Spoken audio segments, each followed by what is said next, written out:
kawan Kominfo, jumpa lagi di Kominfo Update. Nah, kalian pernah nggak scrolling media sosialnya di Pemkab Bantul, di Instagram, di Twitter, di Facebook, atau subscribe di YouTube-nya Bantul TV? Nah, sekarang kita langsung ketemu ngobrol dengan siapa itu di balik semua media sosialnya di Pemkab Bantul. Kita sudah bersama dengan Bapak Arif Darmawan, Kepala Bidang Pengelolaan Informasi dan Komunikasi Publik. Ya. Selamat siang Pak Arif, bagaimana kabarnya? Selamat siang Pak Kali, kabarnya baik. Alhamdulillah. Ini selalu sibuk ya, ini setiap hari pasti ada peliputan, pasti ada kegiatan produksi begitu ya Pak ya? Iya, teman-teman sih yang lari kemana-mana gitu ya. Ya, berarti kalau di bidang pengelolaan informasi dan komunikasi publik di Dinas Kominfo ini, itu ketugasannya apa saja Pak? Atau hanya publikasi di peliputan kegiatan Bupati atau seperti apa? Iya, jadi untuk bidang pengelolaan informasi dan komunikasi publik ini, intinya ini Mbak, kita itu sebagai penyambung lidah. Jadi informasi dari pemerintah ya, yang itu dibutuhkan masyarakat, kita publish kepada masyarakat. Terus juga sebaliknya, jika masyarakat ada aspirasi atau aduan, itu kita juga sebagai fasilitatornya gitu. Jadi bagaimana caranya Pak Bupati itu tahu apa sih keluhannya masyarakat kayak gitu. Jadi kita sebagai penyambung lidah lah pokoknya gitu. Itu secara umumnya ya. Terus kalau secara struktur organisasinya itu seperti apa Pak? Iya, jadi bidang IKP lah ya singkatannya gitu. Itu kita ada 3 seksi. Seksi yang pertama itu seksi pengelolaan opini dan aduan. Ya. Kemudian seksi yang kedua itu tentang seksi produksi dan distribusi informasi. Jadi bikin konten gitu ya. Oh, itu. Kemudian yang ketiga itu seksi pemberdayaan dan kemitraan. Jadi bagaimana publikasi ini juga didukung oleh peran serta dari pihak-pihak lain. Nah, di sini kita ada yang namanya PPID, Pejabat Pengelola Informasi dan Dokumentasi, yang itu ada di kabupaten sebagai PPID utama, kemudian di OPD itu sebagai PPID pembantu gitu ya istilahnya. Terus sama juga ada KIM, Kelompok Informasi Masyarakat, yang itu ada di masyarakat. Kemudian ada juga nih netizen itu yang dia bikin misalnya grup-grup di Facebook atau mungkin Instagram yang dia mengupload tentang potensi-potensi Bantul. Nah, itu kan juga ikut membantu publikasi ini. Berarti itu juga sekarang masuk bagian dari... Iya, menjadi objek menjadi mitra. Ya, begitu. Mitra kita. Berarti tadi ada 3 seksi, pengelolaan opini publik dan pelayanan pengaduan. Itu berarti tentang... Jadi intinya masyarakat ini sedang beropini apa sekarang ini? Begitu. Sedang viralnya apa gitu kan? Atau berita negatifnya apa? Itu nanti kita rangkum, kita sampaikan ke pimpinan. Ya dalam hal ini Pak Bupati ya. Sehingga Pak Bupati bisa segera mengambil langkah-langkah yang diperlukan untuk mengantisipasi itu. Jadi kebanyakan yang kita sampaikan yang berita-berita negatif Pak. Begitu. Kalau yang positif sih ya udah alhamdulillah ya, nggak perlu penanganan gitu kan. Tapi kalau yang negatif kan perlu tindak lanjut gitu. Iya, mungkin Pak Bupati juga belum tahu kalau ternyata ada seperti itu di lapangan gitu ya. Terus yang selanjutnya itu produksi dan distribusi informasi publik. Itu ketugasannya? Itu tadi untuk memberikan pemahaman kepada masyarakat, memberikan edukasi. Itu kan perlu konten. Ya, konten bisa dalam bentuk gambar, infografis, atau dalam bentuk video. Nah, itu tugasnya seksi yang kedua, itu bikin informasi sebagai hasil dari analisa yang seksi pertama tadi. Jadi ada apa yang terjadi di masyarakat, kemudian pemerintah itu mau mempublish apa, nah itu kita bikin Oh, di seksi produksi itu tadi ya, berarti memproduksi semua yang ada di yang tampil di media sosial, yang tampil termasuk di YouTube, video-video berita, terus ada infografis lain-lain, itu juga di seksi produksi ini tadi ya Pak ya? Termasuk kita kan juga punya videotron. Oh iya. Kemudian punya baliho, kayak gitu, gambar-gambar yang di situ yang bikin seksi itu. Oh, dari seksi itu ya, yang videotronnya yang sering kita lihat di sebelah utaranya perempatan Gose. Baru itu saja ya Pak ya? Iya, sama di ini ya, dekat gerbang Parasam ya. Oh, lapangan Paseban. Tapi agak iya kecil. Di situ masih kecil ya. Mungkin besok ini ada program lagi ya Pak untuk menambahkan beberapa titik seperti itu. Mudah-mudahan ya. Ya mudah-mudahan masih mudah-mudahan.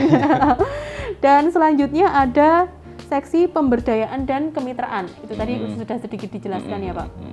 Tentang pemberdayaan dan kemitraan ya dalam rangka penyebaran informasi. Jadi kita tadi ada PPID sama termasuk KIM, PPID, termasuk KIM. netizen ya. Iya. Terus kemudian ini Pak, apa saja sih strateginya yang digunakan oleh bidang pengelolaan informasi dan komunikasi publik ini dalam rangka untuk publikasi dan pelayanan informasi? Ya, jadi ini sih memang ini terjadi perubahan ini ya Mbak Gali ya, perubahan apa ya istilahnya? Sekarang ini kan eranya 4.0 ya, eranya digital, semuanya berbasis internet kan, jadi termasuk pola perilaku masyarakat atau kebiasaan masyarakat juga berubah.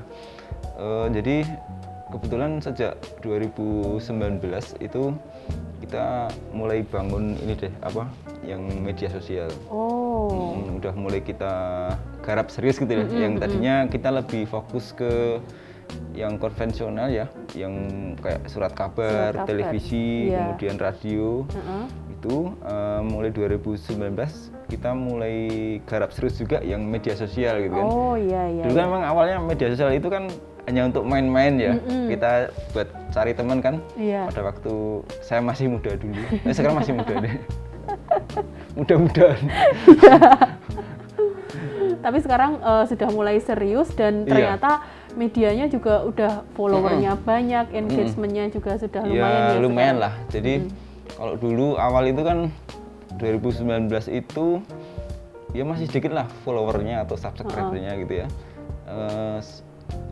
Sampai sekarang ini ya sudah cukup lah. Tapi memang masih perlu ditingkatkan ya. Kayak Facebook itu sudah di angka ratusan ribu followernya di fanpage Pemkab Bantul. Kemudian yang IG itu ya hampir ke 50.000. Kalau YouTube ya masih kecil sih, masih di 5.000-an kali ya. Iya. Tapi ya kalau target saya sih paling enggak kita bisa menjangkau 30% dari populasi masyarakat Bantul. Oh iya, benar-benar. Jadi ya harusnya semua media bisa di angka ratusan ribu lah. Wah, semoga ya Pak ya. Jangan lupa satu lagi itu tadi ada Twitter ya Pak. Oh iya, Twitter. Ada di angka 8.000-an kalau nggak salah. Kalau saya scrolling itu. Twitter lupa. Ya. Itu tadi berarti udah media sosial nih, udah lengkap gitu, semuanya punya. Bahkan kalau nggak salah punya podcast juga. Iya, ada TikTok juga. Ada TikTok juga, iya. Wah, mulai ini merambah semuanya. Karena semuanya gratis ya. Jadi yang gratis-gratis kita pakai. Dan yang memang masyarakat karena sekarang macem-macem apa aja yang dipakai gitu kan, kita juga sepertinya harus mengikuti gitu ya Pak ya. Iya. Jadi memang gini ya, intinya pada waktu tahun 2019 itu kan kita ada pertanyaan gitu kan. Pertanyaannya itu Pemda Bantul ini punya nggak sih media yang handal gitu ya, yang itu milik kita sendiri gitu. Nah kan kebetulan belum ada ya. Pada waktu itu kita masih mengandalkan dengan pihak lain ya, dengan media massa gitu. Nah berarti kalau pengen enak ya kita harus punya sendiri. Iya, benar sekali ya. Terus sekarang ternyata di tahun kedua atau ketiga ini ya? Ketiga berarti? Ya, hampir ketiga ya. Iya, hampir ketiga itu udah perkembangannya sangat pesat sekali. Itu didukung dengan ini. Oh, bukan didukung ya. Gimana Pak? celakanya ada COVID gitu kan. Oh iya. Nah, COVID ini kan orang di rumah terus, Mm-mm. nggak bisa kemana-mana. Iya. Jadi ya kerjanya kan Scrolling. banyak scrolling HP. Iya, benar-benar Nah, benar. akhirnya followernya jadi naiknya drastis gitu. Oh iya, naiknya berarti waktu pandemi ini. Pandemi itu yang bikin follower kita naik drastis. Ini mungkin COVID udah nggak, agak kurang ngetren gitu, jadi perkembangannya agak melandai lagi. Oh iya, apalagi yang saya tahu PMK Bantul itu setiap hari pasti mengupdate data tentang COVID. Iya, karena itu kewajiban ya. Jadi yang harus, ya banyak masyarakat yang membutuhkan sehingga tetap kita publish. Iya, nah mungkin itu juga yang membuat masyarakat tuh follow-nya karena pengen tahu perkembangannya seperti apa, seperti itu mungkin ya. Iya. Terus tadi Pak Arief menyebutkan tentang pengaduan. Pengaduan. Iya, jadi masyarakat itu kalau zaman dulu ya mengadu itu kan harus demo, ya gitu ya. Demo atau datang langsung ke Pak Bupati gitu ya. Pemkab Bantul itu punya ini sih, apa namanya, sistem aduan. Oh, begitu. Yang sebenarnya ini anu sih, apa namanya, dulu Pemkab Bantul bikin sendiri, yang namanya Lapor Bantul gitu ya. Terus kemudian di pusat juga ada aplikasi gitu yang terpusat se-Indonesia yang namanya Lapor SP4N atau Lapor Sepan ya, atau Lapor Go ID gitu ya. Nah, akhirnya kita pakai yang pusat aja gitu. Oh, begitu. Jadi ada aplikasi Lapor SP4N itu, masyarakat bisa menyampaikan aduannya. Oh, berarti itu Lapor SP4N itu bisa diakses di dari website bisa, lapor.go.id. Kemudian install aplikasi bisa dari Android ya, sama iOS, itu nanti cari aja di Play Store kalau yang di Android. Lapor SP4N seperti itu ya Pak. Terus kemudian bisa melalui SMS ke 1708 dan juga beberapa media sosial yang terakhir itu bisa lewat Twitter bisa. Oh iya, berarti ini sudah follow aja Twitter Lapor gitu, lapor.id. Berarti kayaknya sudah terakomodir semua di situ, hampir semua media ada. Iya, dan jangan takut, praktis. Ada fitur untuk menyembunyikan identitas. Wow, jadi kalau mau melaporkan tetangganya atau temennya gitu, lebih aman. Ya. Oh oke, ternyata kita ngobrolnya udah panjang ya. Ini masih ada yang mau saya tanyakan lagi tentang PPID dan KIM itu tadi. Tapi karena ngobrol kita udah terlalu panjang, kita jeda terlebih dahulu, kembali lagi di segmen berikutnya.